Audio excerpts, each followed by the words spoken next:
we're going to start. I'm kind of, I have to share my view is a little different than it was. Sorry. Okay. So our presentation now is by Maritza Villanueva. I'm going to let her introduce herself. Can you just put in the chat if you would prefer this, if you would prefer this presentation in English or Spanish or both? Thank you. Go ahead, Maritza. Hello, how are you? Thank you for being here with us today in this beautiful Saturday. We're so glad that the weather is coming to a nice shiny day. So my name is Maritza Villanueva. I my consulting company is New Village. My last name is Villanueva in Spanish is New Village, and it just came across through this whole conversation with a lot of my colleagues, friends, and I've always been a support system for a lot of our community. So I felt that it was time for me to branch out and begin supporting and assisting. I myself was a second language learner. I came here when I was 7 years old and I learned English. I was a sink or swim student, so I hope that no one has to go through that because I experienced it myself. So with my years of ESL teacher, becoming a supervisor, technology coordinator, director of the program, I do have a lot of good life experiences that I've gone through, failures, learned, success. So here is a little bit of what I have for you guys today. So it's a lot of strategies that we can do for our parents, and I think everyone's English, correct? We're all good with English? We only had one answer to that question, and she Oh, said okay. either. Okay, so I'll just go ahead and just do the English, hopefully. And, if you need Spanish, just let me know. But I do have everything translated in here for Spanish too. So today, it's a focus of strategy supporting families, and it's not only it's strategies, but it's also suggestions and ideas that you can have during a school year, and also during when the families are in the house with their own children. I'm also going to talk a little bit about family engagement through the use of technology, and I have, as you can see, breaking news. And today we want to invite you to learn strategies to find ways to prepare families. And that's the key, preparing the families. If we don't prepare families and we expect families to do something for the children, then we are putting them already in failure. So it's always the same thing as an educator. When we do PD, we train teachers, we model, we expect, and then obviously outcomes will be stronger versus putting a teacher and saying, do this, figure it out. So today, what do families deserve, right? A lot of families want to receive as much as possible, and especially our families, because a lot of the times, we think because they have a language barrier that they cannot do items, but they can. Believe me, I've worked with illiterate families that have been. I've had success stories with them being part of the education for their children. So, give you an example. First day of school, the first thing you want to do is you want to have a nice, beautiful, welcoming environment for the families. You wanna you wanna be able to build that positive culture since day one. You want to let them know this is your home, this is your child's education, and this is you have to be part of this. It's not you drop off the children and we work with them and then they go home to you. No, it's we are together every single time. So as you can see, this is, this is a school with a red carpet, a DJ, and again, the DJ was from the community. The DJ was a father, and that's where we pinpoint and we identify our parents because they have a lot of things that they can bring to the plate for the education. Um, The welcoming environment strongly encourage families to be part of this process. Just because you create something and have it in the building doesn't mean that they were part of the process. So think about this, that when you do anything in the building, they were part of this. Create displays for families. Cultural displays should be featured throughout the classrooms, newsletters, technology, there's a class dojo, school websites. So here's examples. This was created by the community, not by an educator only. It was children, community, parents, and this was displayed. So when parents come into your building and they see, it's like, you go to your house and you put a beautiful frame or you designed it and you say, oh, I did that. You feel a little bit more welcome. So this is something that it is highly recommended for your building, for the parents. Obviously, we all know that many times of a parent committee, having to have it is because we speak to the parents, we hear for the parents. But the question is why, right? Why have them involved? It's very important that when you do have the families that come in and they are part of this, that they are a true purpose. They have a purpose of coming and not just hearing, but coming and being part of this involvement. They take over. You lead them to become those leaders that they need to be for their children's education. They really take initiatives of making decisions. So many times we say, yeah, a parent is, we're having a parent, we're going to talk about maybe what we're going to do in activity, and we already kind of have in mind of what we want to kind of guide them for, but then allow them to also bring out their ideas and suggestions and a support system, and then allow them to create, allow them to have someone that creates an agenda. If they don't know how to create one, for example, we model it for them, we teach them, we guide them, and then little by little you reduce the leadership role as an educator, and then all of a sudden the families are doing all this and you're empowering them.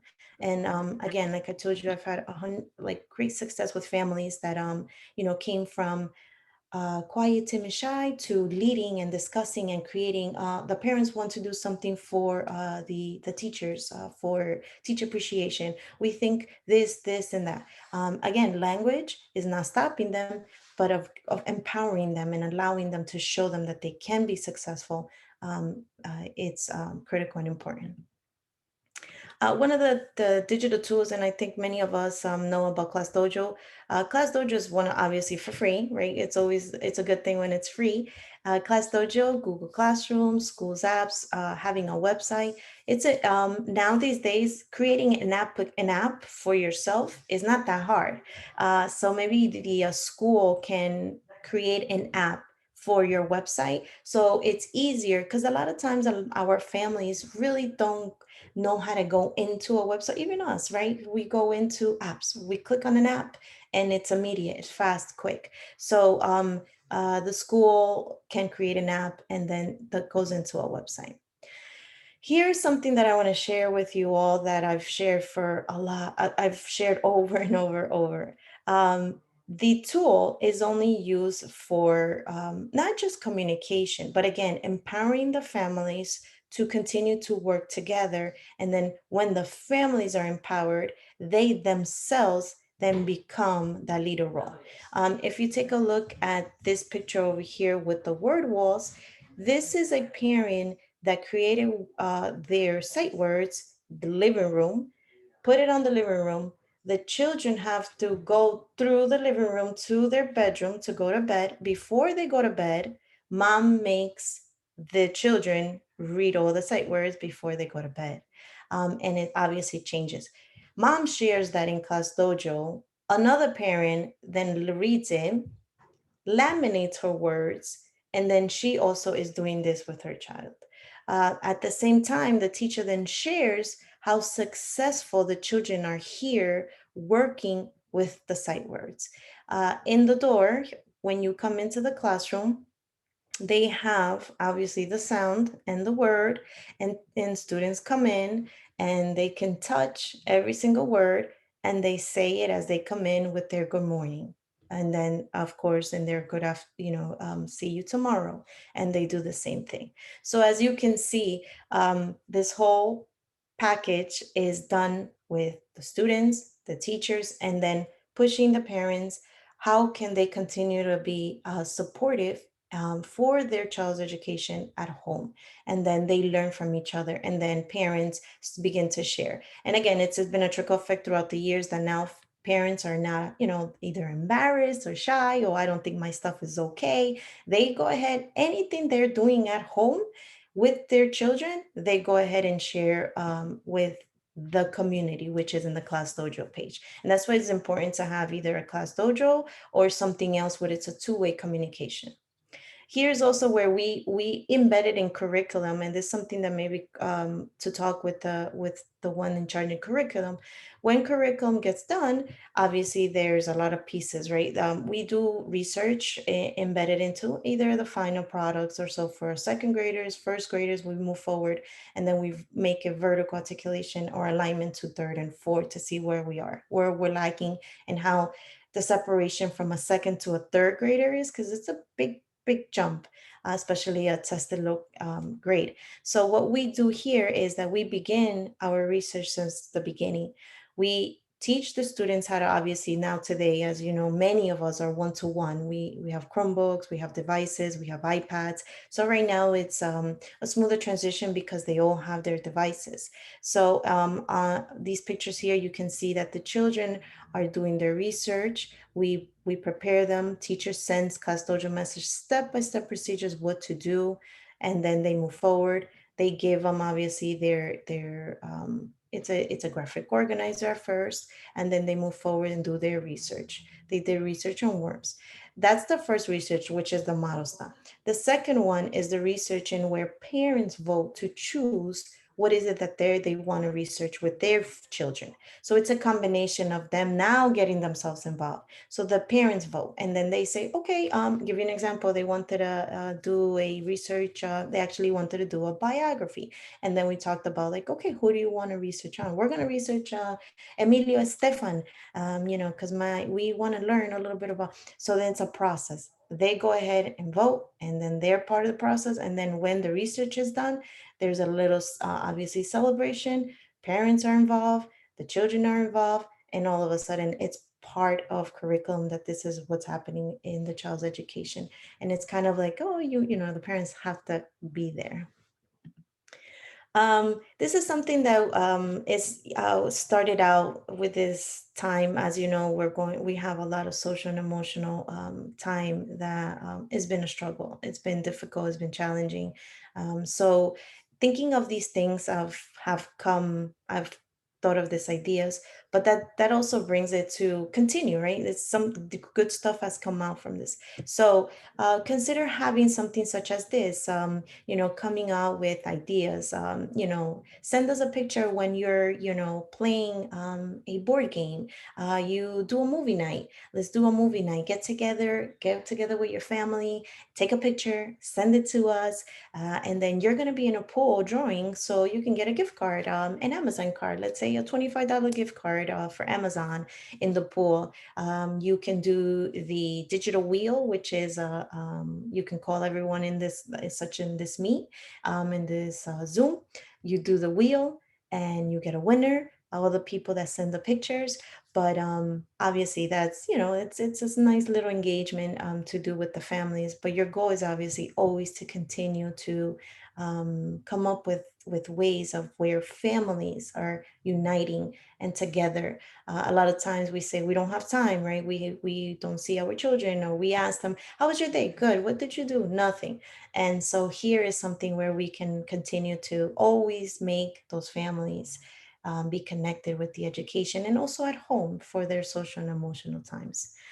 So this was a great idea that came across throughout every month. You can run it monthly base, weekly base. I don't know how the finances are, but on a monthly basis is great. And then just put the pictures together, create a nice little PowerPoint presentation or a video. Well, if depending on the tech savviness where we are, and then it's presented, and then obviously it's always catching and saying, oh, the winner is, and put it in Class Dojo. The winner is, Elsa Mena. I see Elsa Mena here. And then someone else is saying, oh, Elsa won. I want to win too. Okay, let's do something together, guys. We'll take a picture. We'll send it out. And that's how it can be advertised. This is something that also it's great. Students becoming real authors. We think about the times like, you know, we do writing, and we many of us do writers workshop, and we make them write, and then they become, obviously they publish their work. It's really important always when you publish your work to have an audience. But this is and I put the link there too. This is a company that actually has publishes your children's book. It's a process, right? Because it's online, and you work with the students. You do have to embed it in a curriculum. Parents are involved in the process, as you can see. Children then read their book. They get a free book, hardcover book. And then many of the families have been so happy and so impressed with what, you know, that the child wrote a book and they have a hardcover. They do a nice little family celebration. And then the families purchase the children's books, and the child signs as an author published book to their own uncles and aunts and tias and tios. And it's been amazing. And again, it's at the same time, you know, obviously you're working with the students, you're writing with the children, but parents then, as you can see in these pictures, I mean, it's just impressive and amazing how, you know, it's like a graduation for them. And then at the end of the day, when they start little writing, and obviously I've published a book since little, you know, I'm gonna like writing. I think I'm a good writer. I want to. I published the book already, so that motivation and that desire of continuing being a good writer builds up and moves forward. And you never know. Who knows? Maybe we'll have you know, future publishers later on. Um, the program, that one is paid, and but then again, it does come with with tons of materials, and the books then come with, obviously, with the package. You can either get a soft cover or hardcover book. Also important to always, as many of us know, and many of us have, a literacy ESL work class for the parents.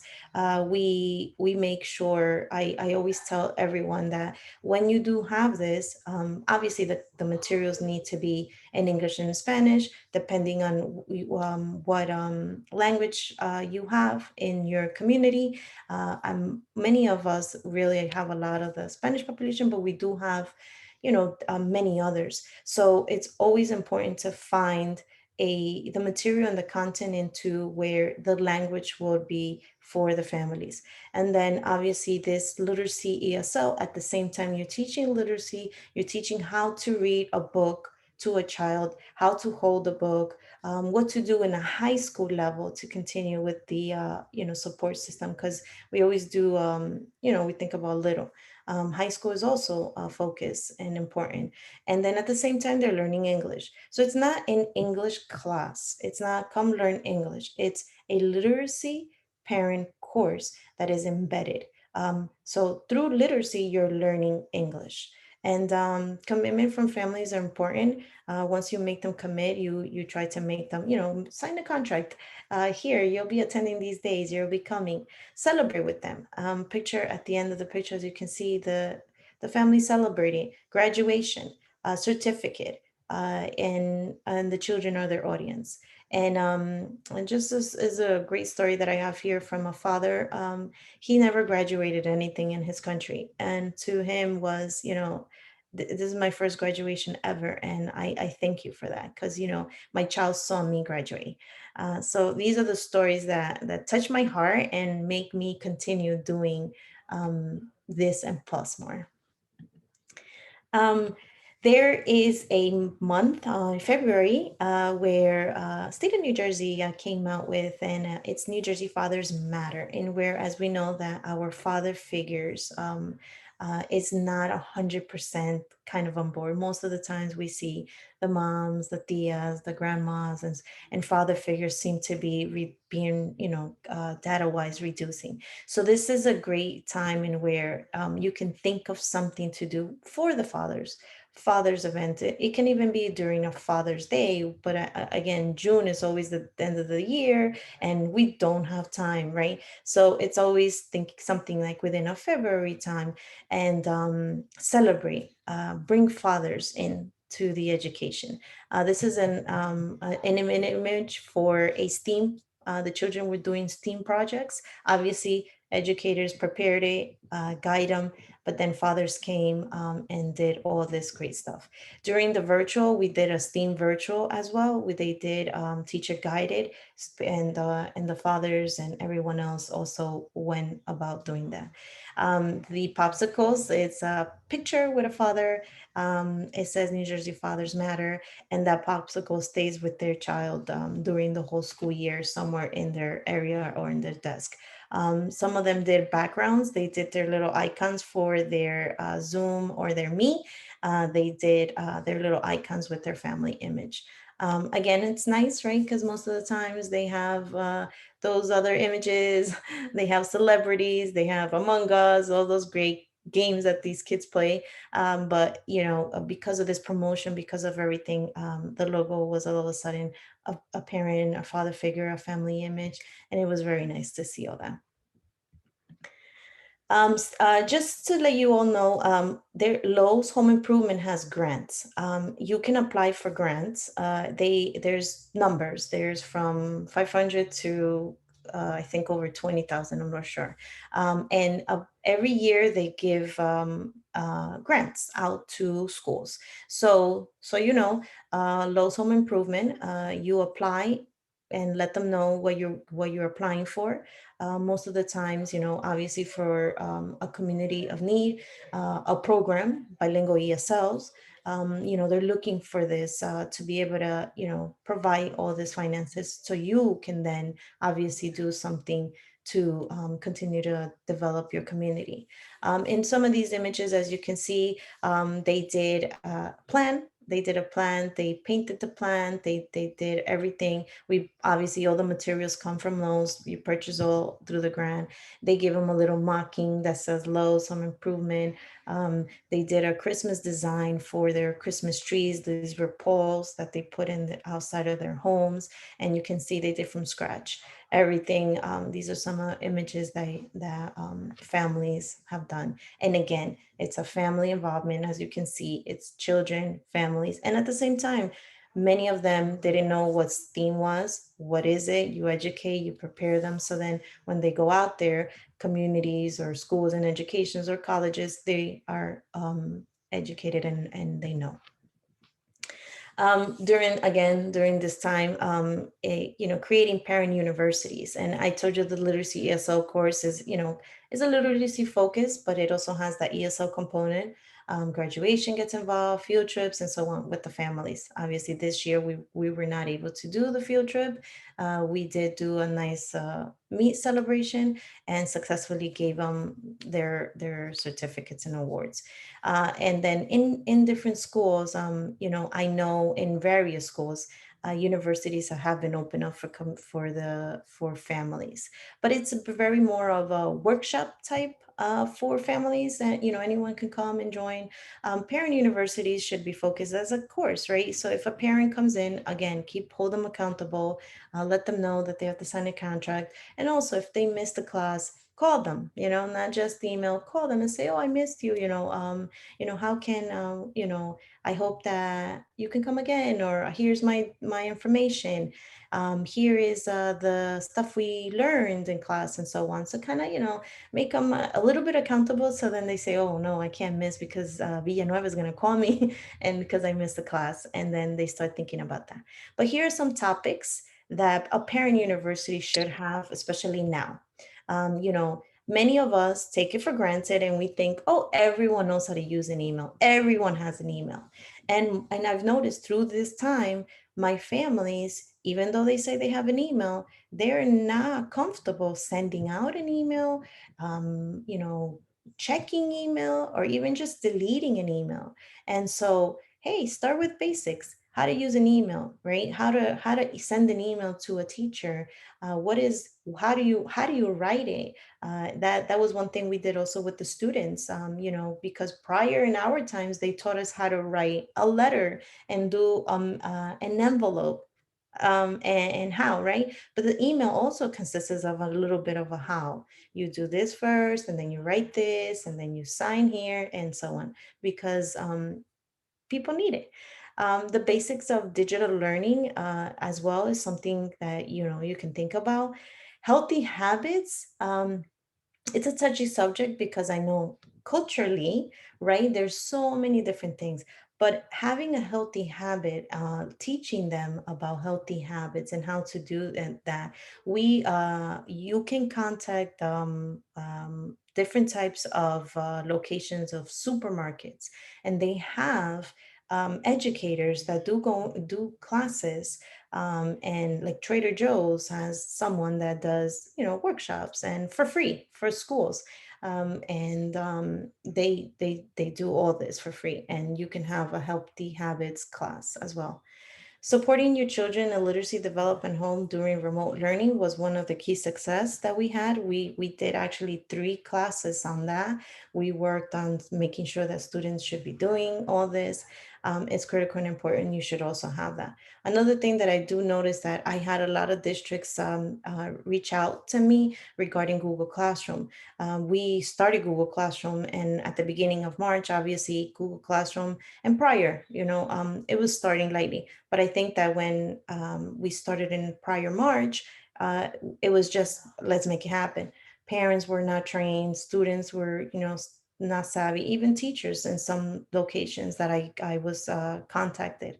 And that was one of the things that I think from here and throughout, having in a learning classroom, Google Classroom, if that's what you'll be using, or whatever platform you're using, obviously always don't forget the parents, prepare the parents, teach the parents, educate the parents, because they will have a easier time with supporting their children when they are savvy, and not that the other way around where the children are, because sometimes, oh no, I did it, I have it, oh, I submitted it, and parents aren't, they don't know.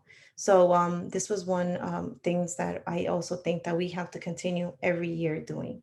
I learned this way is what a lot of I've heard from parents everywhere, districts, from locations, and math has changed, right? The math way of teaching. And I think it's important also that, this is something that we can discuss and talk about. This is our math, this is what we're doing in math, and this is how you can continue to support in math. It's been a struggle, I think, everywhere in the math. Here are some examples. And again, you start out like this, doing a small little slideshow and getting an email to learn, come and learn about the basics, Parent University, right? Here is, and then also having something specific saying, okay, we are going to talk about this. We're going to learn Google Meet, Class Dojo, Google Classroom, and the parent portal is very important. A lot of our parents don't check their parent portal. They don't check grades. They don't check report cards, not because they don't want to, it's just because they don't know. But if you teach them and you prepare them, then they probably will have a 10% chance that they will check and see. Here is another sample. Not only educating parents what this chart is, what the letters look, what's the DRA, what is this number, what is this Lexile, what are the grades, consistency. So this was another a class that not only you teach the reading levels, but you also then say, then from there we do guided reading. What does guided reading look like? What is this? Why are we using this? And again, this is when families, either when they go to the library, when they buy a book, or when they see something, they know, they are familiar, they are comfortable, and then they can continue to support at the education with knowledge. So as you can see, these are more a lot of things that we have for communication. This is for also educators, for the parents, and for students. And some of you guys obviously might already know, obviously Google Classroom, we were using Google Meet, Zoom as well. Remind is similar to Castojo. Remind is more of, I believe, is more of a platform for higher middle school, high school. It's a little bit more of a, not too much of a very low K-4 environment. It's really more of a professional end as well. Again, Gmail is important if we're using the apps for education. This one is as well. This is an email status too. Again, letting you all know about different things, and everything is linked. The presentation will be there for everyone, I believe. So if you click the link, it will take you to all these tools. Twitter is, I'm not sure about how everyone feels about social media, but Twitter has been my personal learning network. I have learned, I have communicated throughout United States with educators, with superintendents, principals, everything. And then it's been kind of my hub for learning. And I do recommend everyone to have a location where you will be learning. You continue furthering your learning with personal learning network. Again, Twitter has been a very educational end, and ELL chats are there on Monday. So it's I personally think Twitter is one of the ways to go. Google Voice, as you know, many of us know that we have to call parents, and we're using many of us cell phones and all that. This also gives you a phone number, and it's a Google phone number that is free for you. So then that phone number is documented as your phone, but it's not your personal number. It goes into Google. So Canva is a amazing platform that I've used for so many things that you can do. You can create flyers, posters, newsletters, everything is free. You can do, and if you wish to print, you print anything you want. I've used that throughout, and again, everything that I do is such a beautiful platform that it makes it even more engaging and great advertisement. Flipgrid, as many of us have been using, Flipgrid is also something that you record. You can see your voice. Now, Flipgrid has virtual trips as well. So Flipgrid has gone from not just being a platform where I'm recording and doing things, now it has become a component where education is also embedded in there. Class Dojo Portfolios is where you can have a small hub in where you can share information with your students, your families, and also activities, lessons, materials can be in that portfolio. And then that portfolio can then be taken to the next year and so on. And it's important to begin to think about digital portfolios for our students and also for parents, because when they begin college, or when they apply for colleges, or when they apply for different, even sports, they're asking for a digital portfolio, a link. And I've noticed that even now in colleges, they're asking for your social media network. So if you have a Twitter account, if you have a, um, other accounts, Facebook account, and so on. So depending, they're asking for these things now. Seesaw is a paid one. Again, Seesaw is something similar to a platform like a Google Classroom, but is more on a friendly level, more of a K-4. Book Creator can give you free items at the beginning. I think it's about 40 books or so, and you can create a book and you can design a book. And then I think after that you have to pay. But if you delete the book after you've completed it and you either uploaded it into Drive, then it can start fresh all over. Vocaroo is been a success for a lot of ESL teachers that I've heard. Vocaroo is where you record your voice and it records, it becomes a link. That link then can be copied, either shared directly with anyone, or that voice can be put in Google Forms. So when the student is taking an assessment or want the instructions or an example, it can be heard from the teacher. This is something important too that we've used with the parents. We've had parents record some of their stories, with the story times at home with their children while they're reading together. If they're timid and they don't want to use Flipgrid, they use Vocaroo, and then that link comes and then they share with their community.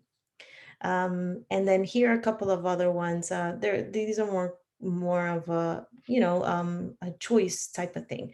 Blogger, if students begin writing and they begin on a blog format, they learn how blogging looks like, and then they publish stuff.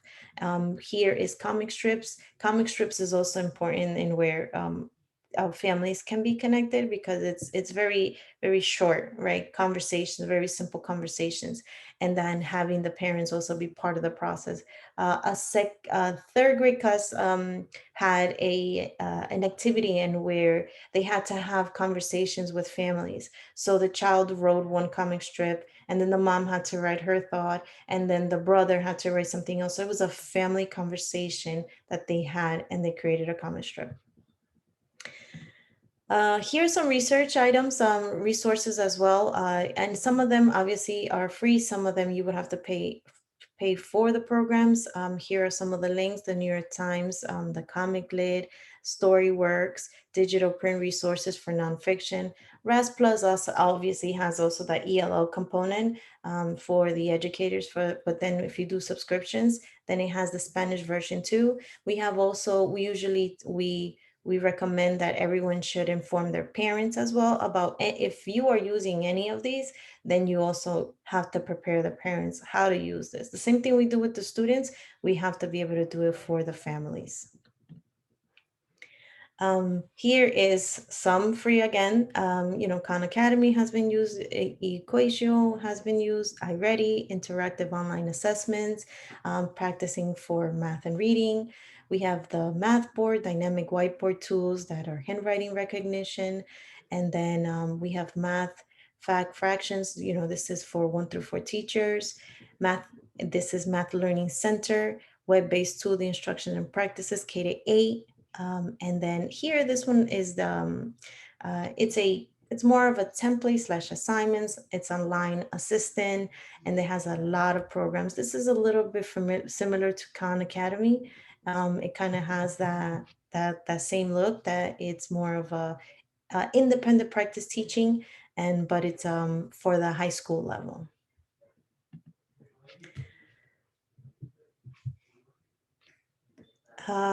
Here is a platform, obviously, for the vocabulary. It has some hip hop. It has great things. The kids really love it. I've seen different locations that they're using it now, and they really like it. It's a 5 to 8, 5 to 8 subscription. It's similar to stories as Brain Pops, right? The Brain Pops are more for those little ones. That are smaller, K-4. There is a Brain Pop for 3 to 8, but it still has that kind of friendly environment, that, fun voices, the robot.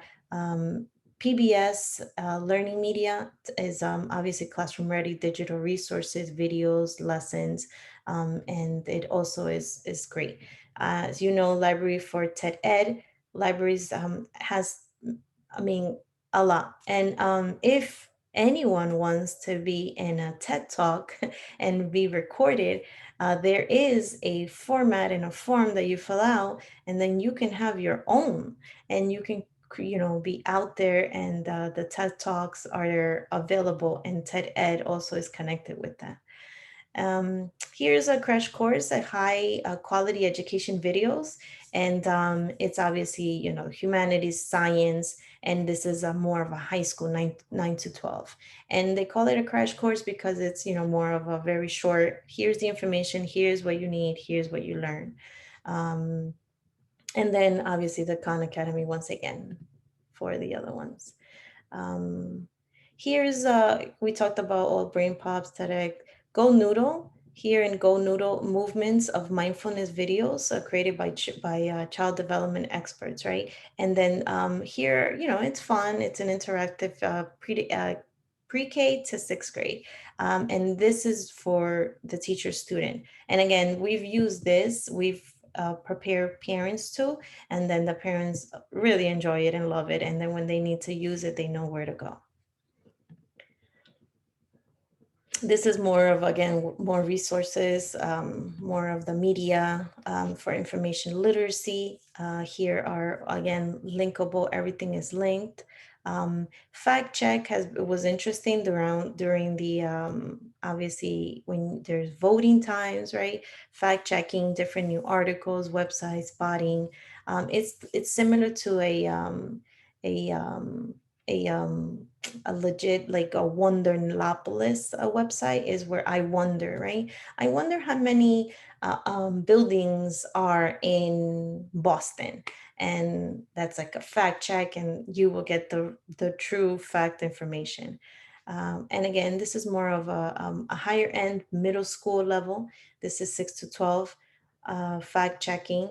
Washington Post, again, it's a fact checking site, all sides, mission. And it's important to teach them about these locations because most of the time we usually just go to Google and Google it all, and Wikipedia comes out first or so on. So, but then it's always important to say, oh, I'm just going to go to factcheck.org and I'm going to check it out, or I'm going to go to the Polyfact and see it there. And then these little locations kind of become part of the student's process.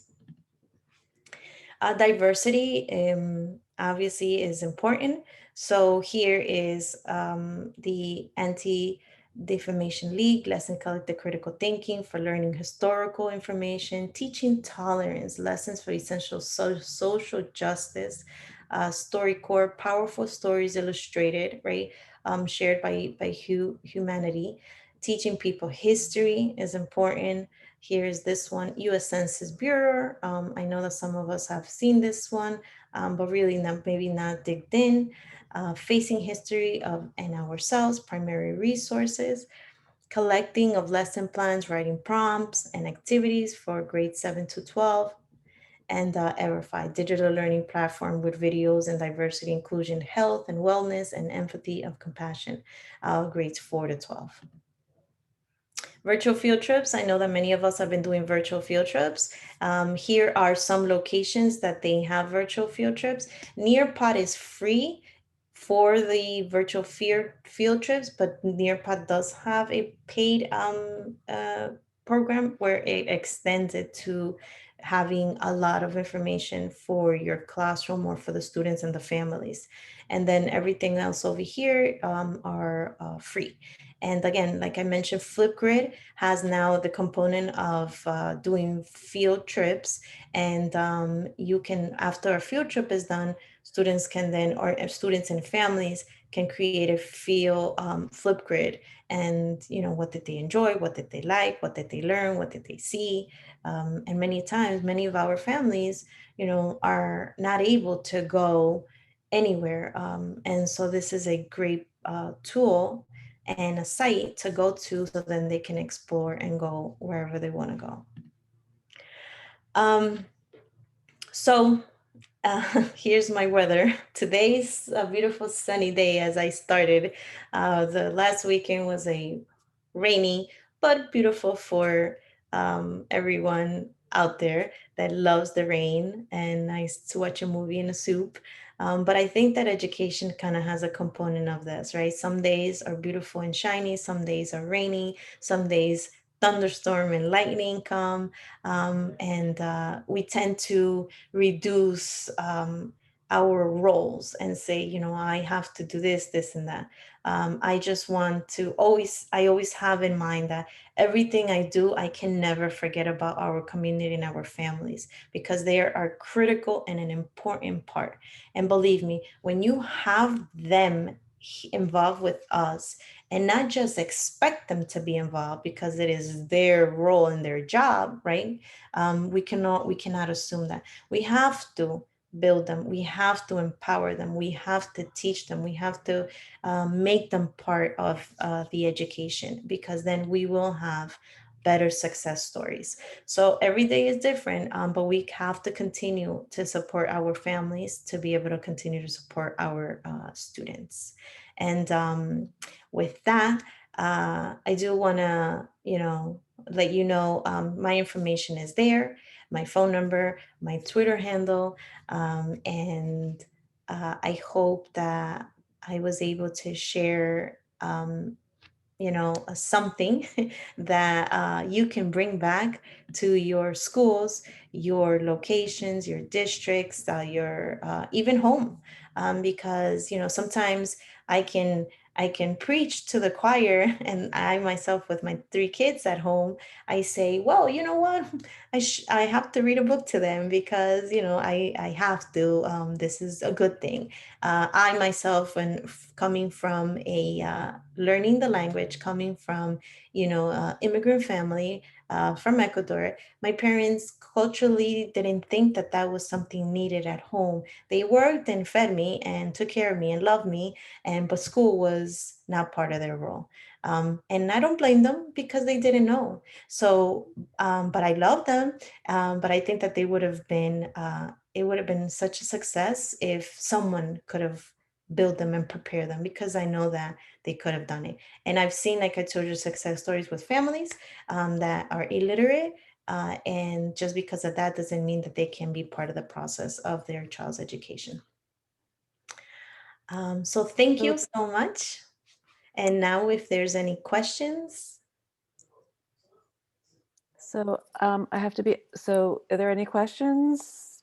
Any quick questions? We're a little bit out of time. It was an excellent, many, many resources for all of us to use, teachers and students and parents alike. So thank you for that. Are there any questions? Doesn't look like there are any questions. Lots of thanks though for you. Again, thank you so much for your presentation and for taking the time this morning to present to us. And I'm sure people will, we will all watch this recording after it is uploaded to our YouTube channel. So Great. thank you so much for coming today. Thank you so much. And thank you, everyone. Have a great day. You too. Bye-bye. Bye-bye.